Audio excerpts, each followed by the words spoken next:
Gabbard, lifelong leaders in the Democratic coalition. And of course, they don't agree with me and Donald Trump on every issue. We don't have to agree on every issue, but we're united behind a basic American First Amendment principle that we ought to debate our differences. We ought to argue about them. We ought to try to persuade our fellow Americans. Kamala Harris is engaged in censorship at an industrial scale. She did it during COVID. She's done it over a number of other issues. And that, to me, is a much bigger threat to democracy than what Donald Trump said when he said that protesters should peacefully protest on January the 6th. Governor?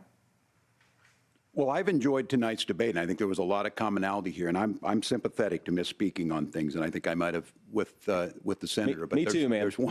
There's one though that this one is troubling to me, and I say that because I think we need to tell the story.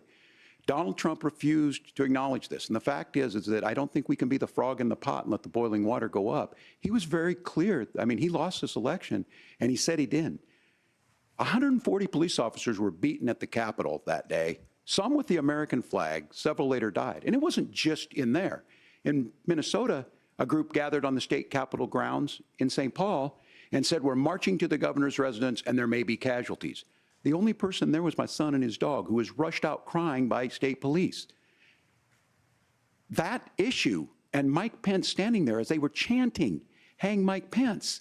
Mike Pence made the right decision. So, Senator, it was adjudicated over and over and over.